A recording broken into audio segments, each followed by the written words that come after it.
Despite a beautiful purple color and a handle for easy transport, as well as the promise of future voice command-based military pinball simulators, by 2004, the Nintendo GameCube was seen as an also-ran. Nintendo's other system, the Game Boy Advance, was doing quite well in the marketplace of, not the marketplace of ideas, I guess, but the marketplace of video game consoles. I don't really know what I'm talking about, as usual.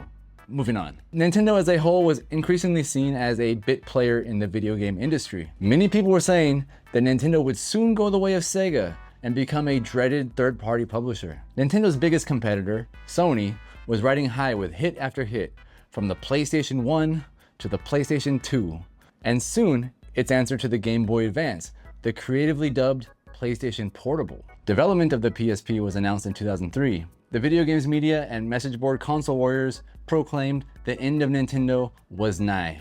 It was inevitable. Nintendo's console business was already dethroned, and its handheld business was soon to be left in the dustbin of history. Nintendo, however, had other ideas. The Nintendo DS, a third pillar. This chunky mess of a handheld system was announced in 2004. 2 screens, 1 touch sensitive, well before touchscreens were commonplace. This handheld device was packed with technology, like a plastic stylus that was far too small for human hands. The world laughed as Nintendo risked its future and its reputation, not by going third party, but by competing head-on with Sony's slick PSP. It's Ridge Racer!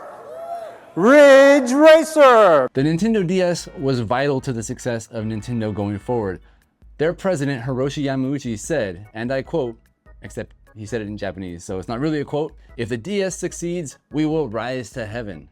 And if it fails, we will sink to the bowels of hell." In January 2005, a little more than a month after the DS launch, and prior to the launch of the PSP in North America, Sony Computer Entertainment of America CEO Kaz Hirai, he boldly stated that the PSP will elevate portable entertainment out of the handheld gaming ghetto. Sony is the only company that can do it. To many video game players, Nintendo was from a bygone era. The only thing Nintendo still had going for them was nostalgia and Pikmin 2, which did away with the time limit, which was really cool change for the game. I liked it. Nintendo launched the original DS in November of 2004, and by early 2005, they were looking for ways to remain relevant. The DS was doing pretty well after a strong launch, but at this point, it wasn't lighting the world on fire. It was new and novel, yes, and it had some quirky, fun games that, you could pass the time as you waited for Sony's sexy, sleek PSP to arrive in the ensuing months. In March of 2005, Nintendo launched touchingisgood.com, and along with it, one of the weirdest promotions in video game history. Unfortunately, touchingisgood.com is no longer a live website. However, we do have some somewhat broken screenshots from the internet Wayback Machine that we can take a look at right now. A widget on the website said, "What do you like to touch? Sand? Silk? Snot?" Ever notice how real life can sometimes look like a game? Grab a camera and a mannequin hand and create something cool and enter our contest. Who knows, you might even make it into the gallery. Plus, we'll pick a few of the best and send them a Nintendo DS or some cold hard cash, which feels good when you touch it. Yes, by registering on touchingisgood.com, Nintendo would deliver a disembodied mannequin hand directly to your doorstep for you to get creative with. And get creative I did. 20 years ago, 2005, I was a college student. I had too much time on my hands. I played a lot of Smash Brothers and I played a lot of Mario Kart Double Dash. At the same time, I was just a poor guy who worked part-time for minimum wage at Toys R Us. I mostly just worked in the boys department selling bikes and Power Wheels. Pretty fun job. I didn't have the $150 for a DS at launch, so when I saw Nintendo launch touchingisgood.com and this contest, you best believe I jumped right in. I registered for that thing, lickety split. The website also says, touching is thrilling, exciting, fun, weird, interesting, sometimes a bit taboo. Ooh. It's how we connect with each other, the stuff around us, and now, our games. Here we celebrate the most underappreciated of your 5 senses. We make contact. We get in touch with touching, because with the Nintendo DS, touching is good. I don't really agree that touching is the most underappreciated sense. I would probably say that's smell, but it's marketing and they want to promote their Nintendo DS and their touchscreen, so I'll let them have this one. Let us know in the comments what you believe to be the most underappreciated sense that humans have. As I waited for my hand to arrive in the mail, I remember I was brainstorming and I was thinking, what could I possibly do that would be creative and fun and interesting and could win me this prize? Now, if you look at me, look at my YouTube, look at my professional life, look at everything now, 20 years later, you'll see that I'm not a very creative person. And back then, I would probably say, I was even less creative. I'm very like a straightforward kind of guy, straightforward thinker. I'm not really outside the box. So what I recall is going to the website, touchingisgood.com, reading the copy over and over again. And then I remember going to like the message boards, go to like IGN probably, or Penny Arcade forums, different forums back then, and seeing people discussing what they're doing with their hands. What are their creative ideas? And I remember distinctly having the impression that other people also had awful ideas. Mostly they were like, I'm gonna put the hand on my cat or something like that. So I remember I was like, I don't have a good idea, but neither does anybody else. So I do have a chance to win this. I felt like, reading the copy again, none of these ideas were very interesting, fun, taboo in any way. They were just basic ideas that take maybe half a second of thought and maybe not even leaving your house. Even to this day, I still remember thinking back then, none of these people really have, like the essence of what this is about, the essence of touching is good. And many of the ideas that I saw were not even really related to Nintendo at all, which I thought was probably just gonna get them lost in a sea of, a bunch of half-baked ideas. Even before my hand came in the mail, I remember my ideas were, it has to be related to Nintendo in some way. It has to be with the essence of touching something, and touching being good, obviously. And it has to be somewhat creative, and that's all I really had to go on. So I waited, and eventually my hand showed up on the doorstep. A nondescript brown box with a hand and a little piece of paper in it that said something about the contest that I can't remember right now, but that's all that was in there. So I took the hand inside the house, I sat down on the sofa, and boom, immediately, I had my idea. I saw right in front of me, on the ground, my Donkey Kong bongo drums. I placed the hand on the drums, and I thought, where the heck is my camera? I don't have a smartphone, obviously, back then. What do I have? How do I take a picture of this? I rummaged around my apartment and I found a cool Nikon E3200 digital camera. I snapped a picture, April 28th, 2005. There it is, the drums, the hand, my shoes. I said, this is it.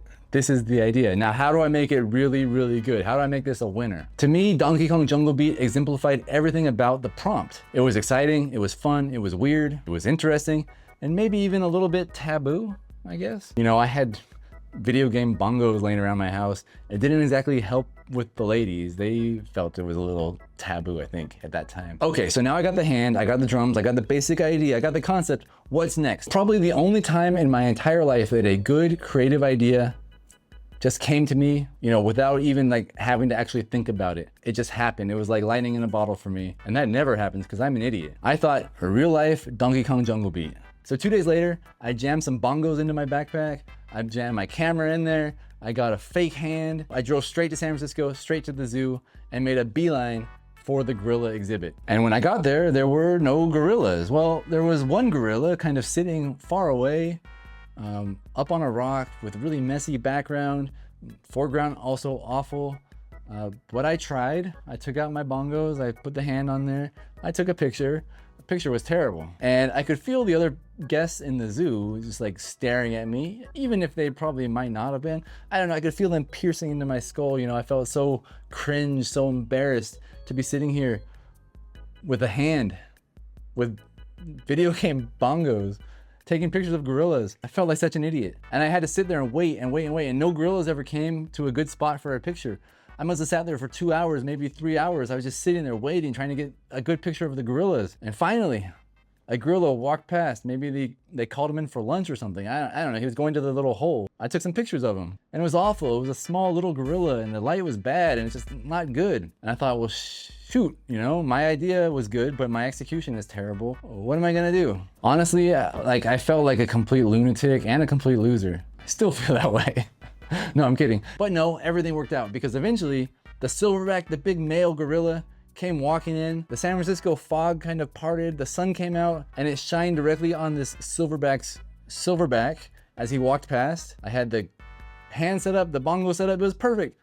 I snapped the picture, and it was 684 kilobytes of just pure magic. It was Donkey Kong Jungle Beat, frozen in time, forever. I then packed up my bongos, packed up my hand, straightened the backpack, did a quick little walk around the zoo, I remember. Took a picture of the lemurs, they were really cool. Bad picture, here you go. And then I went straight back to the car. As soon as I got home, I cropped the photo on my computer so that it would be under the 300 kilobyte size limit for the photos for this contest, which is crazy. I uploaded the photo to touchingisgood.com and I waited and waited. Submissions were rolling in. Nintendo was constantly updating the website. They were posting pictures and I never saw my photo posted. Now, I'm not really a cocky type of person. I'm not even really a confident type of person, to be honest with you. But I knew in this instance that I had a pretty good picture and a great idea that, you know, execution, you know, you can debate whether it's good or bad. But I looked at all these submissions and I was like, mine is better and it fits the essence of the contest. It's better than all of these. Why is it not up here? There's something wrong with this website. But then it happened.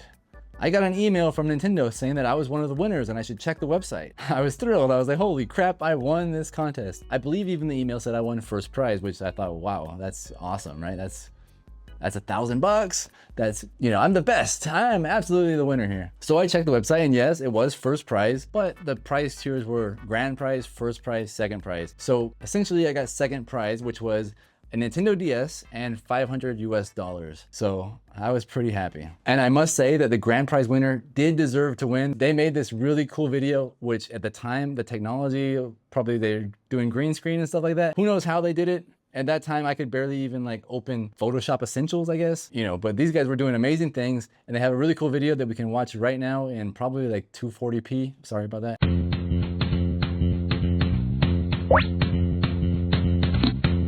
Hey, I'm going to the store. Need me to get you anything? Have you ever noticed how much life is like a video game? You can reach out and touch everything. Yeah, whatever. Okay, I'll be back in about 20 minutes. Great!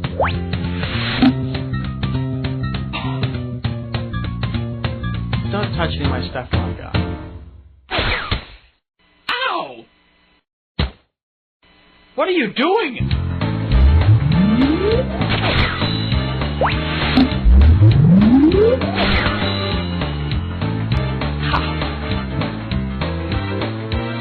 Don't try to run. You're nuts, dude! God! So yeah, pretty cool, right? He pretty much predicted the Nintendo Wii with this video, and he's up in Washington, so he probably worked for Nintendo actually, so probably Insider got the win on that one. I'm not really making an accusation.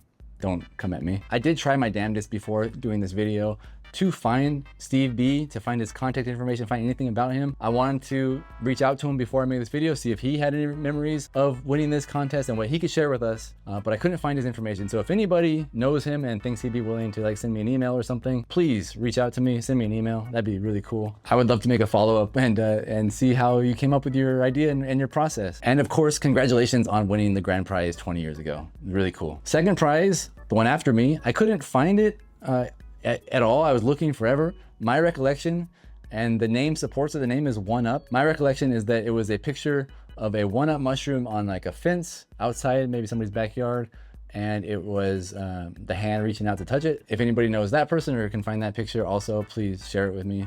That would be really cool to see, to share it, and maybe to talk to that person as well. That person was Andrew E. from California. Yeah, go Giants. So a couple of months went by, and in July, I finally got a check in the mail from Nintendo and an electric blue Nintendo DS. As you can see, I was so excited when I got the mail that I couldn't even wait to put clothes on before I took the picture. So my apologies, I was a little sunburned as well. Now a little bit more about the DS. Not long after this contest ended, Nintendo started to hit their stride. They had hit after hit after hit with the Nintendo DS. They eventually released the Nintendo DS Lite, the DSi, probably other variants, I can't even remember, so many DSs. They completely turned around their fortunes as a company. They rose to heaven starting with the DS, as predicted, and with the help of the most off-the-wall, most deranged, most strange video game promotional contest I've ever heard or seen, and somehow I won. Pretty cool. They brought handheld gaming out of the ghetto on their own terms. They launched the Wii, allowing seniors everywhere to become expert bowlers, and they never made any mistakes ever again. There was never a Wii U, and they went straight to the Switch and the Super Mario Brothers movie, which Dennis Hopper, oh, he killed it in that film, didn't he? See you later, alligator. Goomba. Now, I like to believe in my own personal headcanon that the Nintendo Touching is Good contest with the mannequin hand and my monkey picture, that was kind of the cornerstone in the foundation, in the bedrock that the Nintendo empire is now currently built upon. So it's all thanks to me. What do you think? How important was my monkey picture to the Nintendo of today? Let me know in the comments. Time for a little postscript. The money that I won from Nintendo, most of it I put in the bank. Of course, Nintendo only sent me a DS. They didn't send me a game, which, you know, thanks very much, Nintendo. I got a system with no game. So as soon as it arrived, I had to go, put on my clothes and go to the store. I remember I started my collection with Meteos, the rocket ship puzzle game. Really fun. The rest of the money I probably just put in the bank and saved it and maybe used it for gas. I don't know. Like I said, I was kind of a poor college boy back then, but it was really great to have both a Nintendo DS and a mannequin hand and $500 after the zoo fee and the gas fee to get to the zoo and buying a game, probably $400, and then taxes, probably $380, I don't know. What I remember is I eventually traded my Nintendo DS for a DS Lite at the launch of that, and I played the hell out of my DS Lite forever until it basically gave up the ghost. I remember I tried to show a girl in college my Nintendo dogs, my little pet dog, and so that also didn't go over well. So just like the bongos, my Nintendo DS also wasn't a hit with the ladies. And as far as the mannequin hand, I have no idea where it went. I do believe that I gave it to one of my nieces or both my nieces to play with.